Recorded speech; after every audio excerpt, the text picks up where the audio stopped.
നാഗർ കുർണൂലിൽ ടണലിടിഞ്ഞ് 7 തൊഴിലാളികൾ അതിന്റെ ഉള്ളിൽ കുടുങ്ങി. ശ്രീശൈലം ഡാമിന്റെ നിർമ്മാണത്തിലിരിക്കുന്ന ടണലാണ് ഇടിഞ്ഞത്. കുടുങ്ങിക്കിടക്കുന്ന തൊഴിലാളികൾക്കായുള്ള രക്ഷാപ്രവർത്തനം തുടരുകയാണ്. വിവരങ്ങളുമായി നാഷണൽ ഡെസ്കിൽ നിന്നും വിജിതയുണ്ട്.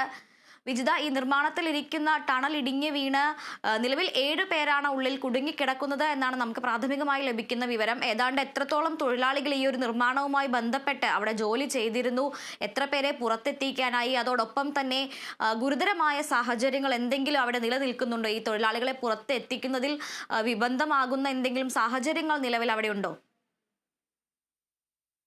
അതില്ല. ഇന്ന് രാവിലെയാണ് തെലങ്കാനയിലെ നാഗർ കുർണൂർ ജില്ലയിലെ SLBC ടവറിന്റെ ഒരു ഭാഗം ഇടിഞ്ഞു വീണ് ഇത്തരത്തിൽ ഒരു അപകടം ഉണ്ടായിരിക്കുന്നത്. ഏകദേശം 50ഓളം തൊഴിലാളികളാണ് ഈ ഒരു അപകട സമയത്ത് ടണലിനകത്തുണ്ടായിരുന്നത്. ശ്രീശൈലം ഡാമിന്റെ പിറകുവശത്താണ് ഈ ഒരു ടണലുള്ളത്. ഈ സമയത്ത് അപകടം നടക്കുന്ന സമയത്ത് 50ഓളം തൊഴിലാളികൾ ടണലിനകത്തുണ്ടായിരുന്നു. എന്നാൽ 43ഓളം പേരെ സുരക്ഷിതമായി തിരിച്ചെത്തിക്കാൻ സാധിച്ചിട്ടുണ്ട്. ഇപ്പോൾ 7 പേര് ടണലിനകത്ത് കുടുങ്ങിക്കിടക്കുന്നു എന്നാണ് അറിയാൻ സാധിക്കുന്നത്. എന്തായാലും വലിയ രീതിയിലുള്ള രക്ഷാപ്രവർത്തനങ്ങളെല്ലാം തന്നെ അവിടെ നടന്നുകൊണ്ടിരിക്കുന്നുണ്ട്. 14 കിലോമീറ്ററിനകത്ത് 3 മീറ്റർ മേൽക്കൂര തകർന്നു വീണിട്ടാണ് ഈ ഒരു അപകടം ഉണ്ടായിരിക്കുന്നത്. വലിയ രീതിയിലുള്ള NDRF സംഘങ്ങളെല്ലാം തന്നെ എത്തിയിട്ട് രക്ഷാപ്രവർത്തനങ്ങൾ അവിടെ നടക്കുന്നുണ്ട്. എന്നാൽ എങ്ങനെയാണ് ഈ അപകടം ഉണ്ടായത് എന്നതിന് കൃത്യമായിട്ടുള്ള ഒരു വിശദീകരണം കെട്ടിട മന്ത്രി വെങ്കട് റെഡ്ഡിയും അറിയിച്ചിട്ടുണ്ട്. ജലാംശം കൂടിയതിനാൽ മേൽക്കൂര ഇടിഞ്ഞു വീഴുകയായിരുന്നു എന്നുള്ള ഒരു കാര്യമാണ്.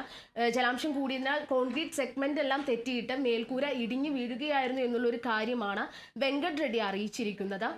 എന്തായാലും വലിയ രീതിയിലുള്ള രക്ഷാപ്രവർത്തനങ്ങൾ അവിടെ നടക്കുന്നുണ്ട്. മുഖ്യമന്ത്രി രേവന്ത് റെഡ്ഡിയും ജില്ലാ കളക്ടറോടും അഗ്നിശമന വകുപ്പിനോടും ജലസേചന വകുപ്പിനോടും എല്ലാം തന്നെ സ്ഥലത്തെത്തി ദുരിതാശ്വാസ നടപടികളും അതുപോലെ തന്നെ കൃത്യമായിട്ടുള്ള ഇടപെടലുകളെല്ലാം നടത്തണം എന്നുള്ള ഒരു കാര്യം നിർദ്ദേശിച്ചിട്ടുണ്ട്. ജലസേചന വകുപ്പ് മന്ത്രിയും അതുപോലെ തന്നെ ജലസേചന വകുപ്പ് ഉദ്യോഗസ്ഥരും എല്ലാം തന്നെ സ്ഥലത്തേക്ക് പ്രത്യേക ഹെലികോപ്റ്ററിൽ എത്തിയിട്ടുമുണ്ട് എന്നുള്ളതെല്ലാം അറിയാൻ സാധിക്കുന്നുണ്ട്. നല്ല രീതിയിലുള്ള രക്ഷാപ്രവർത്തനങ്ങൾ അവിടെ നടക്കുന്നുണ്ട്. 7 പേരോളം കുടുങ്ങിക്കിടക്കുന്നു എന്നാണ് അറിയാൻ സാധിക്കുന്നത്. 14 കിലോമീറ്റർ അകത്താണ് ഈ ഒരു അപകടം നടന്നിരിക്കുന്നത്. അവിടേക്ക് NDRF സംഘങ്ങളെല്ലാം തന്നെ എത്തിയിട്ടുണ്ട്. വൈകാതെ തന്നെ അവരെ പുറത്തെത്തിക്കാൻ കഴിയുമെന്ന് തന്നെയാണ് നമുക്ക് വിശ്വസിക്കാവുന്നത്, എന്ന് തന്നെയാണ് നമുക്ക് അറിയാൻ സാധിക്കുന്നതും. അതില്ല.